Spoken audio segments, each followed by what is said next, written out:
on putting out any fires that might come up. So it could be from Caitlin telling me, hey, I need another recording session to grab all the stuff. I'm like, okay, let's go figure this out. Or there could be a big bug in the game to go and figure out, or it could be multiple different things. So it's just, my job is basically putting out fires. And my job is starting fires. My day is also pretty variable depending on what we're currently working on. So being in narrative design is kind of, it's a weird role because what is it? And so it's kind of like a mixture of writing and game system design, and so it's a really collaborative role. And so depending on who I'm working with, or what my team is working on, or what feature is being set up, I'll either be at my desk writing, or reviewing scripts, or in meetings, a lot of meetings, kind of talking through ideas, or trying to solve problems that Letitia has brought to me. So we often feed into each other's variability of their days. I'm going to add on Caitlin. Caitlin has one of the hardest jobs because she has to write the story for this game. Yes. Wow, okay. So when we get into it, but that's a very hard job to do when you're making a game about play as anyone and how to figure that out. And that's usually where her brain lives, and I'm always impressed at how she manages it. Yeah, there's for any game, but especially a game like Legion, there's a lot you have to hold in your head. There's a lot you're balancing. You're working with a lot of different teams and trying to hit a lot of different needs within certain constraints. And so we actually have a really incredible narrative team and audio team that's working together to kind of help pull all of this together. And it literally takes a village. Well, but it's you sitting up here now, Caitlin, so I'm going to toss the ball right back to you and cool. find out what exactly is the story here of Watchdogs Legion. So in Watchdogs Legion, you're building a popular resistance movement to fight back against authoritarianism that has taken root in London. So this is a near future London. It's we're really kind of driving into the speculative fiction angle of Legion, and so we're kind of dealing with. I'm going to talk more about themes because I don't want to give you story spoilers, and so we're dealing more with themes of what happens in a place that's mass surveilled, and then private military corporations come in, right? And like, how do people kind of respond to these situations that have led to something like martial law being taking root, right? And so our story is very much about this kind of context and this kind of situation that's happened, but more so it's about how people respond to it. So it's about the people there that are trying to take, like opportunists that are taking advantage of what's going on in our near future London, which is like the black market, it's mass surveillance, it's emerging tech, it's all of these really, really bad things that have kind of coalesced into this authoritarian state. And what we're really driving at is how do people respond, right? Like how do you build a resistance movement to fight back against this kind of stuff? Well, why London? Why London? Okay, Sorry. There's a lot of reasons why London. Okay. So when we started making the game, we looked at like cities from across the world. And from the team itself, we wanted to go somewhere global. And when we started looking at all the different cities that came up, when London came up on our radar, we just instantly fell in love with it for a lot of reasons. We wanted to tell a story about e-building resistance. And so we wanted to go to a city that was culturally diverse. Not in just terms of population, but also in terms of architecture. You go from Victorian buildings to the Shard from Borough to Borough. And then imagining what London could look like in the future, and considering London is already very technologically advanced, the team was just naturally excited. Sure. And also happens to be one of the most surveilled cities in the world. So that's something everybody's already aware of, and it just naturally fit with the type of story that we want to tell. Yeah. So for all that, we were just like, God, like this is like, we were initially wanting to tell the story, we were building plays anyone, and when London fell on the map, it was like the perfect storm of everything connected together. And we just right away just jumped in and started building the world of London to figure it out. And one small dev fun fact is that when we started building it, we forgot that it was a left-hand drive. so we jumped into it, like, oh yeah, let's go build London, we're gonna figure it out, we're gonna talk to everybody, make it culturally representative and everything else. And then like, okay, it's left-hand drive.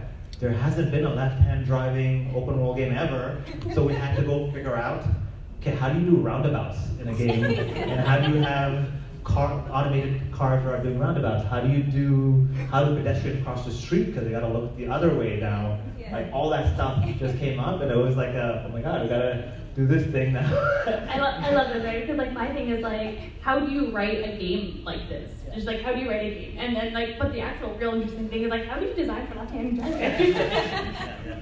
So that was a little fun thing, and it's just been the passion of the team. You know, we fall in love with something and we jump right into it, and then we deal with whatever comes after. Okay, so who fell in love with the term Legion then? Why are we going Watchdogs Legion? What is the significance of that, and why not just Watchdogs 3? It's because we're really focusing on the fact that the hero of the game, the hero of your story, can be anybody. And it's not just that it can be anybody, but that it is everybody together, right? And so you're building this resistance movement together, and it's not just one singular person. And this is how resistance works, right? Like you can't affect change on your own, you need other people. And so for us, like it kind of just coalesced so perfectly in that you are a legion of people fighting back, right? And like it just embodies this idea of banding together and working together, and the only way to like fight and to be a resistance movement is to be a group of people. And it's a really cool name. I mean, I'm not going to argue with that. It is a very cool name. Okay, so you're talking about playing as anyone, of course, and we're going to dive a little deeper into that for sure. But we're just so used to, with Watch Dogs games, we have a character, and with most games really, with a narrative, we have a character and we're following their story specifically. So is there one character here that we start with? Do we try to see their story through? Who are we really playing as to begin with? You're really playing as Detsec, and so we're kind of thinking of like what that means, right? Like Detsec is a group, and so you're not actually, like there isn't one character that you're going to play through and then that you're just going to see the story filtered through their lens. It is entirely driven by who you find and who you recruit. So you're playing as Detsec, but Detsec is compositive of whoever you want to play as. Yeah, I think people are always often, that's a common question everybody asks, like who's the main character? And I think when we mean play as anyone, we literally mean play as anyone, and that was important for us to make sure that it's accessible for players to jump into. And play as anyone is also rooted in the fact that you build a team based on what's most attaching to you. So when people roam the world and they start profiling people, you know, some people will profile them out in the team because they have a really cool jacket, or they'll say, hey, that person is a bare knuckle boxer, but also an accountant. So what's happening with this person? I need to go and find out, but I want to play as a bare knuckle boxer to make it out on my team. And some people will follow their story. And so the system allows for all that kind of support. And the story itself, the game still has a traditional AAA overarching story with multiple different villains and a big story. But the big difference is that the people that you bring into it, it's your own personal attachment this time. So the team that you're building is really yours.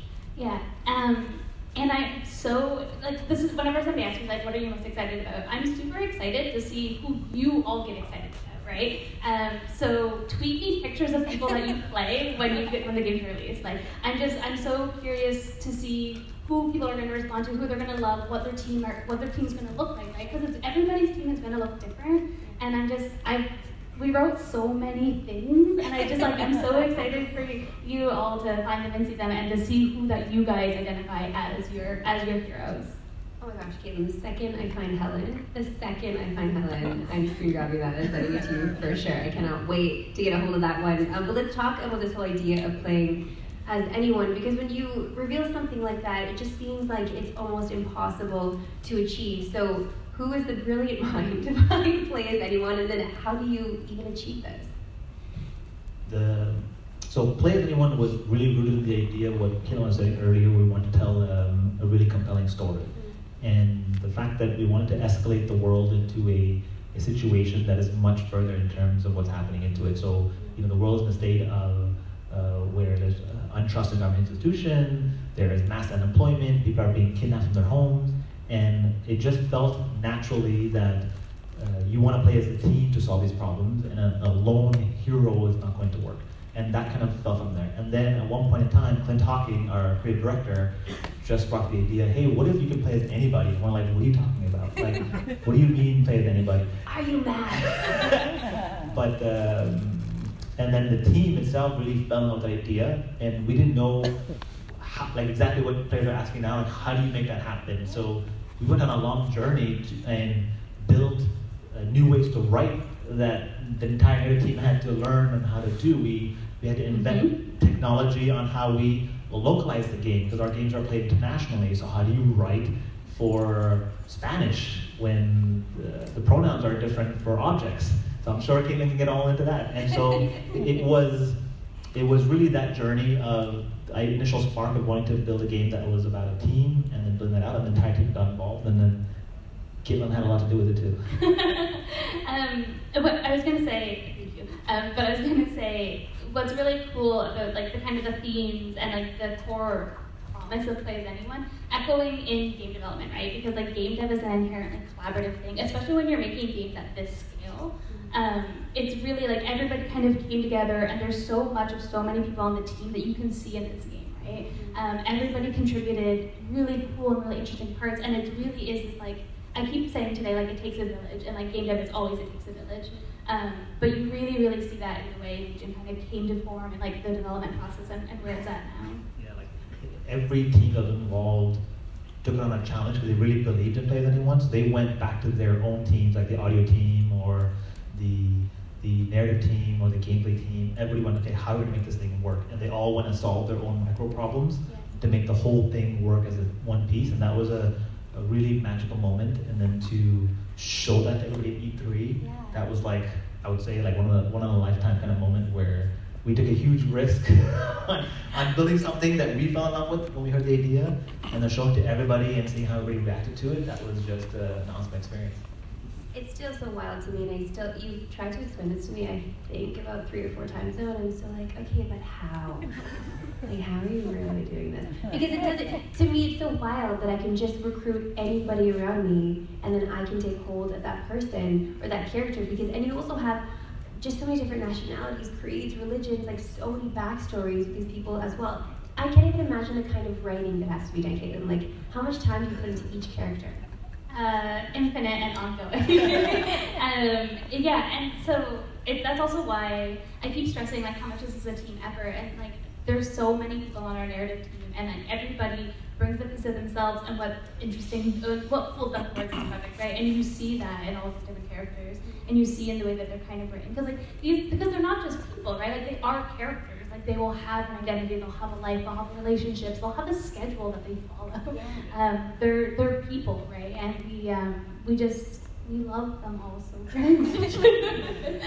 And when the team was building it, we went and took real data from London, census data, and then we put that in the game and we evolved it. And then on top of that, we wrote well over a few dozen scripts for the game. We recorded a few dozen, excuse me.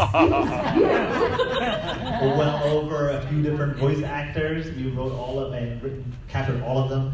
Plus, we use advanced voice modulation to change the pitch of the people that we recorded, so we can have as much diversity and variety in the people that are on your team to make it all happen. So it was like a collective effort on building a whole new technology and a real pipeline to make this happen. But every character that you can recruit, though, just from the demos that I've seen, they have some kind of skill that you would need to use in some way, right? They're still going to be valuable. It's not just like, like Helen has a skill. She came from, a time in her life where she used those skills and she continues to use them. I keep talking about Helen, like you guys all know who I'm talking about. It's the old lady. Of course. Okay, just making sure. Helen is iconic. At this point, I'm sure there's going to be somebody going as Helen for Halloween, right? Like we're all jumping into this. Yes, thank you. So then how do you make sure that every single character in the game isn't just, kind of useless? So this is one of my favorite things to work on. This is kind of like a really good encapsulation of like writing and game design and system design kind of working together. And so every character that you find in the world will have something called a trait, and this is basically like a piece of their life or a skill or something or an experience that they've had that makes them unique, right? And gives them like a unique kind of gameplay aspect. So we also have classes, right? And so we have 3 different classes, and you can choose which class you want your character to play. But then they also have their trait. And so their trait can buffer that, it's unique, but it's also tied to who they are. And so we kind of like wanted to make sure that whatever gameplay ability this person has is buffered by who they actually are. So like if you maybe I'm pulling this example wildly, but like if you like grew up on like a survivalist camp, then maybe you'd be really good at shotguns, right? And so like and so everybody's story is reflected not even just like who they are and how they talk, but also like how they actually play. One of the surprises that I found, I think, in like a few weeks ago playing the game is there's actually influencers in the game. So if you find like fashion influencers, they'll give you a discount at the store. Yeah, people have jobs that they matter. Yeah, like so there's tons of this interesting little tidbits that are in the game, so you'll see that kind of stuff. So and there's a whole like idea of, you know, when Kim is saying jobs, like they literally go to work, they see their friends and family, and you can be disruptive in that chain if you want to be. So building off of that, we also, like, your people can get arrested or go to jail or get hurt or whatever, right? And so, say for example, if you wanted to recruit a human rights lawyer, but you don't maybe want to play with them, they're still useful to have on your team because they can get you out of jail faster. And so, like, there's this whole system really kind of backing, like, what does it actually mean to have anybody be part of a resistance movement, right? Because not everybody needs to be front line. That's fair. You're talking about gameplay as well, because I want to talk about the gameplay innovations that you guys make here, but can we make a comparison to Watch Dogs 1 and 2 and how this game will play a little differently? I'll say the big thing is we have permanent in the game. So we've built a world and a story that has real consequences. So we want to make sure there's real consequences for the actions that we're taking in the game. And I say that's the biggest one that we have in terms of big gameplay changes. There's quite a lot. There's like automated cars driving around the world. There's brand new drones. There's a lot of new abilities and perks for each one of the classes. But I'd say permadeath is going to be a game changer in terms of how you relate to your characters and how you engage in the content. So that's going to be big. And permadeath itself is it's also a really motivating factor. So you never get into permadeath naturally. So permadeath doesn't happen to you accidentally. You don't walk up the street and get hit by a bus and suddenly you lose your operator that you're spending time with. We tell you, hey, you're about to go into permadeath. Either surrender, go to the hospital, get recovered, or get captured. And if you choose to go and you get into permadeath, the mission also still get completed, even though the operative died, because as a team you finished it. Okay. So another operative can come in and finish the mission. So I'd say that's a big piece. And permadeath also drives a lot of the storytelling that you create for yourself. Yeah, because every character in the world also has memories. And so if you do things to a certain person or something happens to that person, they will have a memory of it. And so if you have an operative who dies, then you'll okay, so I know this guard killed this person. Then you can go find that guard in the world and then kill them if you want revenge. Or do something else if you want to get revenge in a survey. But it gets wild because the chase you kill that guard's brother will know that you killed that guard. Yikes. And then eventually, if you keep affecting his family, he'll come and kidnap your operative. So the more you play, the game starts pushing back on you that way. And so the story that you start telling, as Kevin was telling, it's always really fascinating, and I can't wait to see what players come up with it. You were talking about permadeath, but now that makes me think about, okay, so how many characters can I actually kill? How many characters are in this game? And is there going to be like a running tally of people left in the game that I could possibly kill? Why do people want to kill I'm sorry. Every time people ask that question, like, how many people can I murder? And is there a limited number of people we can murder? Please, I would like to murder exactly how many people? Okay, I should have phrased it differently, but really, how many characters are available to either live or die?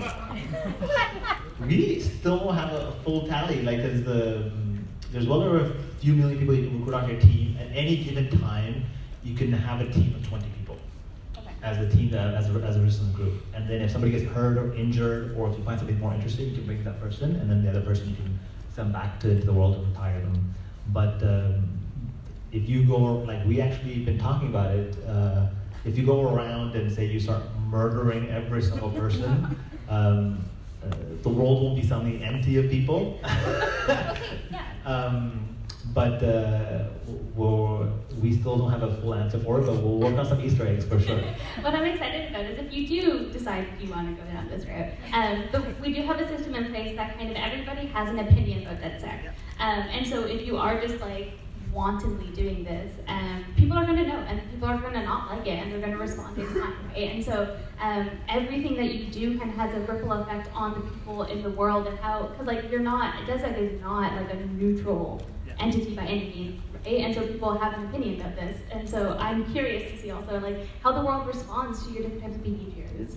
And there are real consequences, right? So if you do start murdering people, when you need to go and recruit people on your team, everybody has what we call an affinity towards DedSec. You know, so you can't just walk up to somebody on the street and say, "Hey, come join my resistance." And you're like, "What are you talking about? Like, why would I come do this thing?" So the recruitment process itself is like, you know, I profile you and I discover that, you know, you're in some mass gambling debt from all the gambling that you do. So I need to help you out here. And I was probably too close to home from our conversation.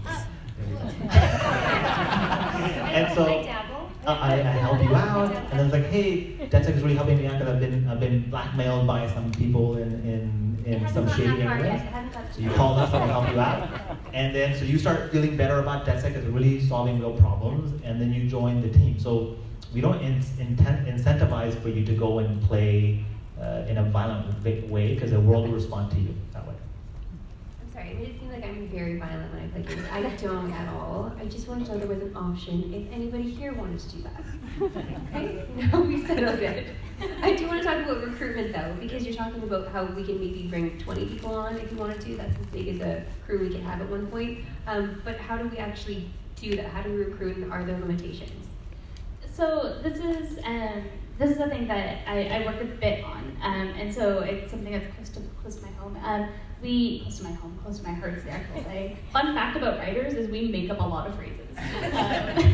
And so what you're basically doing is you're kind of walking around and you see a person and you're drawn by how they look or who they are or what their gameplay benefit is or whatever reason that you're compelled toward this person, right? And then you'll kind of like hack into their lives a bit and just see what they need help with, right? Or what they're trying to accomplish or what it is that is like just whatever is happening to them, right? It's like an origin mission kind of. And everybody has something. Everybody has something that they need or something that they know that's being affected or some reason to fight, and then you're basically just helping that person. And it isn't necessarily like, oh, hey, cool, I helped you with this one thing, now join DedSec, like Letitia was saying, right? Like this person still has a feeling on DedSec, and you can do one nice thing for them, and they'd be like, cool, whatever, but still not joining your little gang.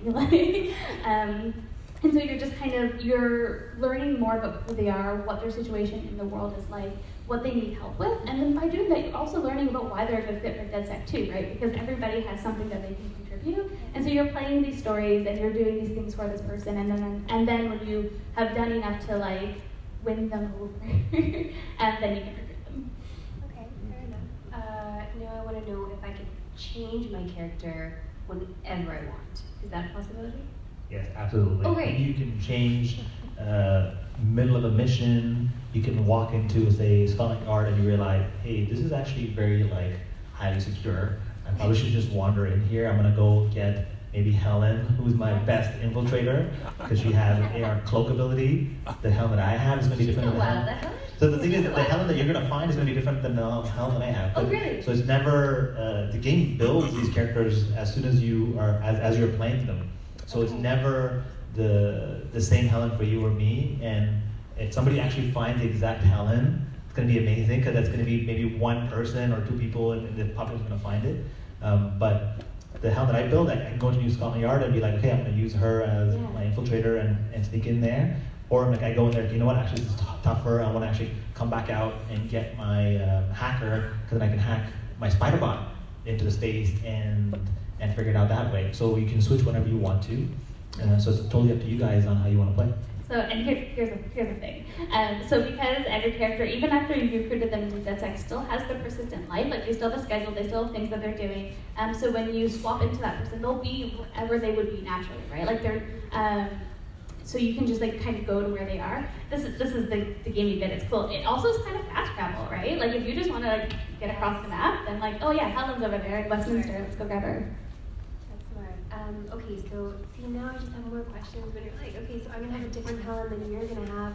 So I can give you a guilty answer. I can give you a guilty answer why you shouldn't kill people in the game. Okay. So if you start killing people in the game, okay, so you have you go to the bar, you meet with your friends, you have a good time, then you go to work, and then you go around and you kill the person that you're having a drink with. I would never do that. And so, normally I would go have a drink with, but that person's gone. They no longer exist because you killed that person. So now, I'm gonna go to the graveyard and go visit that person at the same time, because that's where that person is there now for a short time till my heart recovers and I'll move on with my life. So What you're saying is there's a heavy layer of guilt that is also attached to Watchdogs Legion. Absolutely. Consequences. Okay, I'm Italian and Catholic, so I just like to call it guilt. My family's doing an awesome job. Okay. But there's a whole fun aspect of following people around and see how they react to what's happening in the world. And sometimes, if you accidentally hit somebody or run them over, their friends will see you on the streets of London, like, hey, douchebag, and you're like, what's that calling me? Call me a douchebag. And then you profile him and you're like, oh, because I heard his cousin while I'm doing this mission that I did. Oh God, word travels fast. It's so cool. It's the future. It really is. Okay, it's time for shoutouts though, because you guys have an awesome team working on this. So let's just talk about the team itself. Who's working on Watchdogs Legion? So Watchdogs Legion, Ubisoft Toronto is leading the way. We have friends, the Ubisoft Montreal team is working on it with us, as well as Ubisoft Kiev, Ubisoft Bucharest, and Ubisoft Newcastle, and Ubisoft Paris. So it's a giant family. So that's what was really fascinating. What Caitlin was saying about a village, it was like a really international village, and because we're building a game that is like really diverse and set in London, it just having that international team put their own flavors into it helped a lot, and it took that team that we have to make this core innovation as play as anyone real. Yeah. Okay. When is it coming out, and what platforms? Watchdogs Legion is out on March 6th on Xbox, PlayStation, PC, and Stadia. And Stadia. That's exciting. I wasn't ready for that. I wasn't prepared. Okay, we do have some questions from Twitter that I will be reading to you now. Sure. I got one from _pro_scope_. That's one. Will you have a different mode for playing with friends where you can't lose your character? Permadeath is really important to us, so we made sure that it is across everything that you do in the game, so there's real consequences for it. So permadeath will be there. Death is real. Hope that answers your question. Okay, this is from Drake. I don't know. Drake is asking a question about Is he Watchdogs here? Probably not. Jack and Mosky. Can you attack your members? What? Jake, no. Can you attack your family members and friends? Yeah. Yeah. I think you can do whatever you want, right? I think we've established pretty clearly you can do it. Thanksgiving has just passed. Yeah. Things to take care of. You can take it out of the game. Using the relationship system, right? Like, if you're playing as an operative and you're like, man, I really hate Kelly's cousin. And you can just go find Kelly's cousin and, seek that revenge you need. Okay, but we're going to be happy. We're not going to hurt any family members and friends, right? We're going to play well together. You can also help them. You can also help them at the hospital or help them if they're being blackmailed. Well, but am I going to get karma points in the game somehow for just being a really good person, like I am every day? It does. It influences how these people feel about DedSec, right? And so it will change that one person's perspective about DedSec, and then that'll also change the relationship perspective of it, one of the relationships perspective of DedSec, right? So there is kind of ripple effect. It's not karma. It's just the more good DedSec does in the world, the more people see DedSec as a good force. Okay, fair. Do you guys believe that DedSec is a good force in the world? Of course. Okay. It's the world that we've built is really not supporting the people of London, and DedSec is really there as a champion to fight for the people of London and take London back to the people, and that's what the core root of the story and the game that we want to tell. And DedSec is built to support people of London nationally. Yeah, and your DedSec plays how you want your DedSec to play too, right? And so if you want to be this good I do believe DedSec's a good force as well. Okay, just to get a little moral, just to find out how you really feel about DedSec. One more. This is from Risha Meta. How long is a story campaign? So no spoilers, and no hours because numbers are hard for me. I'm a writer, but we do have 5 main storylines as well as a ton of side quests and the entire recruitment system around Play As Anyone. So it's big.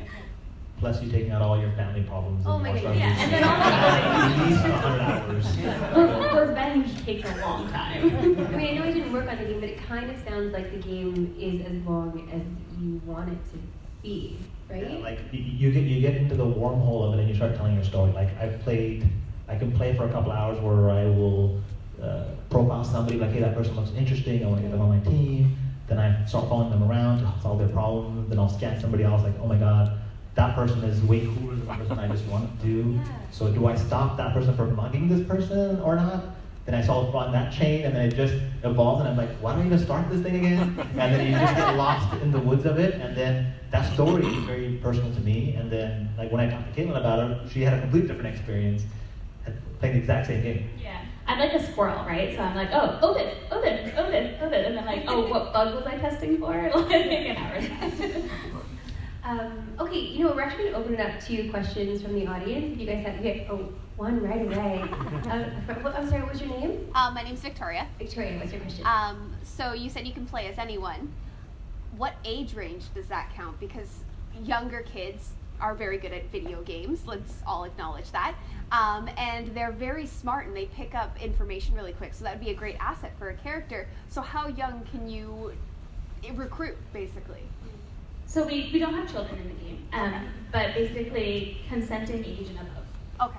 Yeah, the game is rated M, so 18 plus is the rating for the game, so you should make sure you're 18 and plus before you jump onto the game. I wouldn't recommend giving to like a 4-year-old, because you know it is a futuristic London that you're playing in, where there's a lot of oppression happening and violence.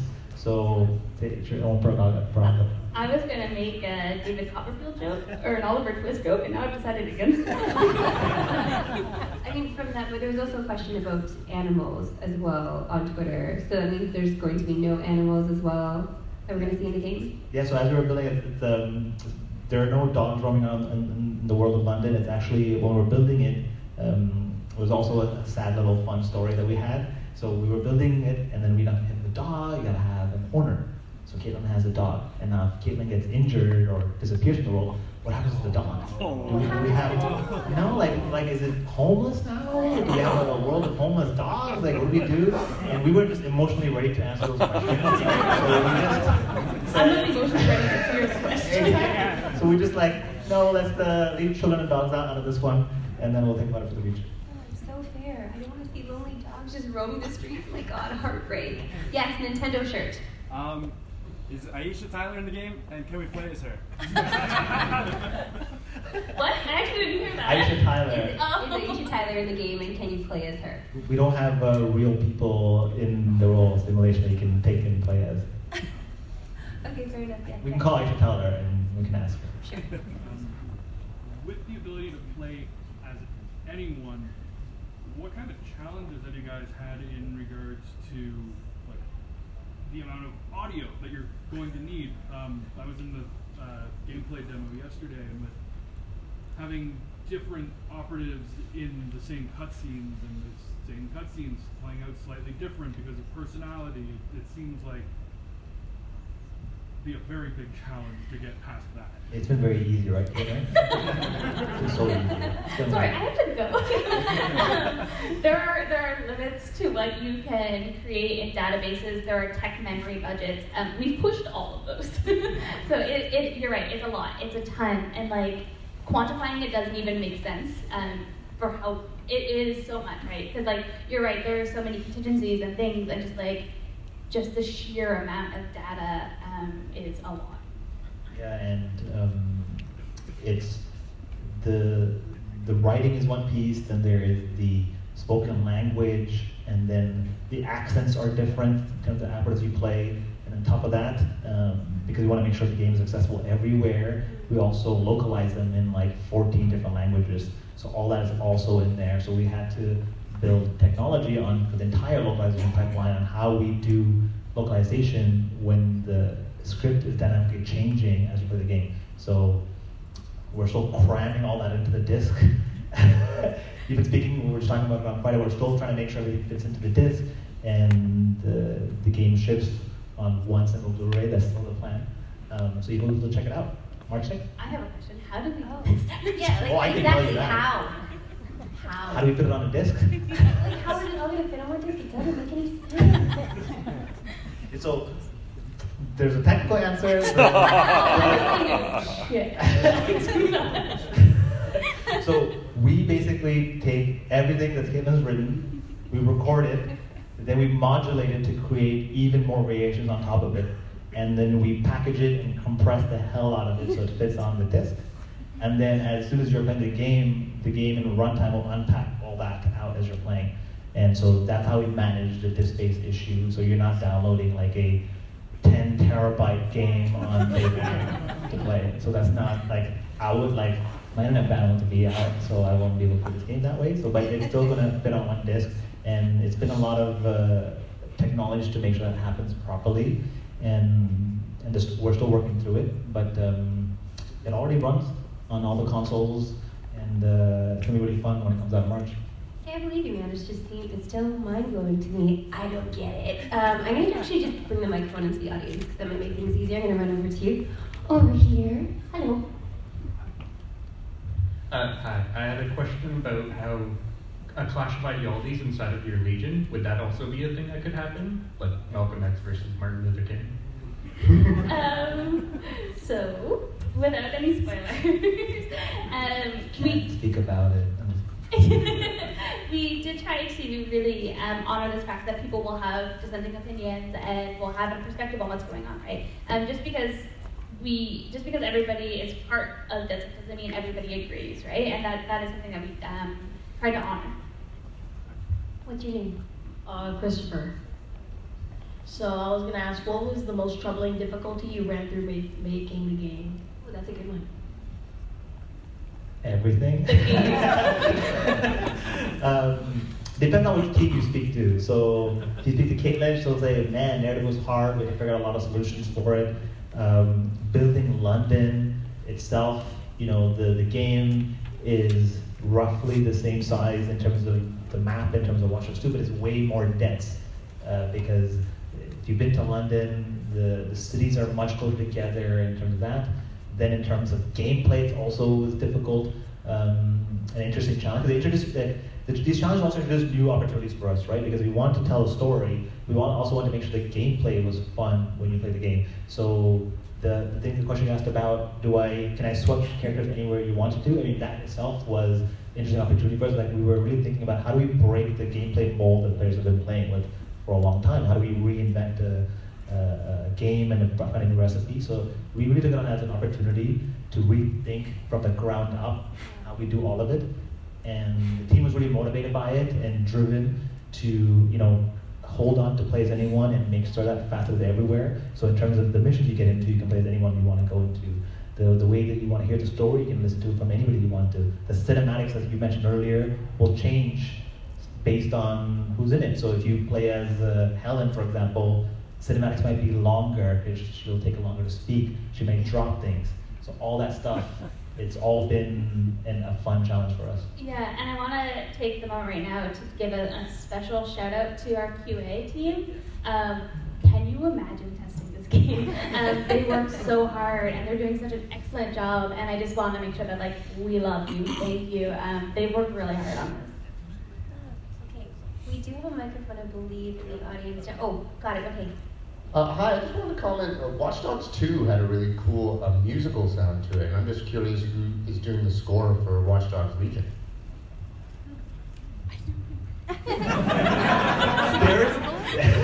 I need to talk to our audio director about it, Richie, but there is a score for it, and the audio itself also, like anything else we make in the game, dynamically changes as you play them. So as you're playing, it's also going to be new on the audio side. The team really wanted to push that further. So you'll see that the soundtrack will evolve based on if you're in a high intensity situation or roaming around. So we'll naturally go into a big crescendo and then come back down and constantly adjust based on it on the audio side of things. but I can't remember the composer's name. I need to check with the art director for it. Okay, super left field question though, because now it gets me thinking of what my soundtrack of my life would be, because I'm walking through my day, and if something in cities happens, like how that would change. What would be the soundtrack to your life? Do you have music that you think? Yeah, Caitlin knows, of course. Before, I know I need to answer this. Before E3, I was really happy that Panic at the Disco released a new song called High Hopes, which I loved. And then we went to E3, and lo and behold, that was Just Dance's song they were pioneering. And so we heard High Hope. I also listen to songs on repeat, so I had heard High Hope a billion times before E3. And we get to E3, and it's playing twice a day, everywhere we go. And it's just kind of become just like such an anthem, right? Because it's upbeat, it's exciting, and like it was just there. So. So that's Caitlin. I have 2 daughters at home, and so the only song that is my life song now is Baby Shark. Baby Shark Halloween that just came out, if you guys haven't heard it. But that does not stop playing in my house, so that's become my new life song. Oh, fair enough. I didn't ask them, but mine would probably be a mix of like Tupac and Taylor Swift. Okay, I'm serious. Okay, so the next question, I'm not sure where, I can't see you with the light, but you got it? Andy, Andy? I'm going to stand up. Okay. Oh, good. My name is Eric. I'm just wondering that you have been tackling, a lot of relevant video game subjects, like in Fallout, Far Cry 5, and now this. In development and when you're making this game, are there any comments that change your mindset, or are you like still on saying like we're gonna make this game and whoever likes it, and whoever doesn't, doesn't? Well, they want you to like it. Okay. Yeah. So for us, like I was saying earlier, we want to tell a story that was relevant, that was compelling, that you can relate to, and we stuck to that. We wanted to be true to that, and we don't want to change based on whatever else is happening. And as we're building the game, we take information from everywhere, from what's happening in the world, to build our own version of spectral fiction. So we want to build a world that was, in a bit of mass chaos, but we push that even further. So for us, we just want to stick to that and stay true to it. And then sometimes reality seems to catch up with us. And that's also been like a fun, interesting challenge for the team, because when we started building this a few years ago, we were just really pushing it as far as we can go. And it's just interesting for us to see how it's become relevant. And I feel like that's going to be compelling for all to build the game too.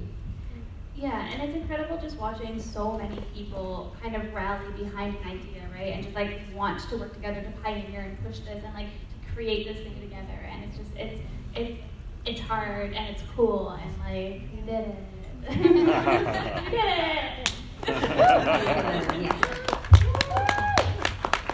So my question is for the bad players out there. So since it's a team and there's permadeath, if I get down to one person, whether it's Helen or the old man that dies randomly of a heart attack or whatever, if they go down, does the game give me another person to keep me going, or does it give me a game over screen and boots me back to when I have more people, or what happens? So what we do is we delete your save game, we put Windows on your PC, and we do the whole thing over again.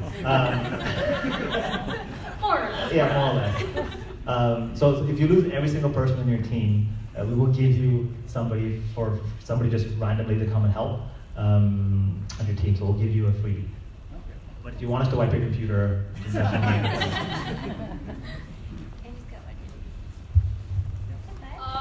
for Watch Dogs Legion, how would you like compare it to the other two Watch Dogs games, like Watch Dogs 2 and Watch Dogs 1? Think like comparison of like game quality and like cutscenes and all that stuff. Oh, I was gonna hear a story. well, because Play As Anyone is still a AAA experience, so we want to keep that high bar in terms of storytelling, in terms of quality, always maintained. So that was very important for us. In terms of cinematic, the big thing that's changed is that you're not bringing a predefined character into it. You're bringing anyone that you put onto the team. So I think that's where the real evolution of cinematics and storytelling is taking place in the game. And the fact that when you bring somebody in, whoever you bring in, the camera cuts will change, the way they move in the scene will change, the way they speak in the scene will change. So it's just a natural evolution of what we've been building since Watch Dogs 1. Andy, where you at? I can't see you. One more, Marissa. One more? Okay. Oh, I'm sorry, one more. Who's it gonna be? Andy, where you at? Don't make me choose. There you go. I don't know. Where are you? Oh, wait. Where did you go? I can't see you. I think right over here. Where? Oh. So with such a massive game, I have kind of a two-part question. Oh. With such a massive game, how did the team avoid crunch? And then as well, at any point, did you have, since the game again is so large, did you have any self-doubt in your craft, or what your contribution to the game? We have an excellent communication team run by Heather Steele, who gives us. She's in the audience right now. She's right over there. She's motivated, gets us free ice cream and pizza and donuts every day. But no, on a serious note, we really believe in a work-life balance. So we want to make sure that you have a life. Me, myself, having 2 young kids, I want to make sure I go on time, and that's important. So when we're building it, we work towards a game when we're ready to ship. It's like an arbitrary date, and then have the team rally around it. So the team is really the one that's driving the ship date and the game quality, and so we really focus on in terms of closing. And I can definitely speak to the second part. Yeah, we have tons of doubts all the time. Yeah. Self-doubt is real talk. It's there. It's we talk a lot about imposter syndrome, and we talk a lot about trying to just hold to a vision and believe in yourself. And it's hard. It's hard when you're just in the thick of something and there's competing ideas. And it's hard when you're tired, and it's hard when you're excited. And I personally I've gone through self-doubt for sure. And it kind of comes down to a lot of just the people, right? And it's relying on people that believe in you and work with you and support you and empower you. And I think we both are very much people first. We care about the people that we're making games with. We care about their happiness, and they care about our happiness as well, right? And so when you come into these hard moments of self-doubt and not knowing and just which way is up, it's the people that you're making games with that are going to support you and get you through that. And everyone talks about Helen, and one of the jokes that I have is that we almost cut Helen 15 times throughout the game. Mainly because Helen was a really idea that came from the team and one day we just built a grandmother character. We're oh, this is really cool, but why? Why build this thing? Why put ourselves through it? And we were just man, because it's really fun and cool. And when we brought it to E3, we had no idea how you guys will respond to it, how the world's going to respond to it. And so that was a huge moment of doubt for us, just investing so much time and energy, because the way she moves and the way, because you can play the entire game as the grandma or grandpa you want to. So that means going over cover, that means building a new animation system, that means how does she use weapons, how does she get into perks, what jobs does she have, all that we have to think about and build. And so that always brings a lot of self-doubt, but that's when you know you're on the front of something amazing, because you don't know where you're going, but you know that you're onto something. And that was, I think, an exciting part for the team, because it was a brand new adventure, and we just took the first step. I cannot, I don't know how to describe to you the feeling right before we announced of just the energy, right? We had no idea, legitimately had no idea how people were going to respond, right? And then just seeing all the excitement, everybody, everything just rolling in, just was one of the most rejuvenating experiences I've ever been a part of. And it just was you could just see the whole team is just transformed, because you're taking, anytime you create an art, you're taking a gamble, right? You're putting a piece of yourself out there, and to see people excited about it and want to get it, it's unparalleled. So you all help us get through the self-doubt also. I love that. That's so sweet. Now I feel like I'm a part of it too. Thank you guys so much. It's been so wonderful. The section at the end, it's going to be a little meet and greet. In room 202, there you can get autographs, you can take photos, you can actually also get posters. There's a nice little poster in there for you as well, Watchdogs. But thank you so much. Thank you both so much. Thank you.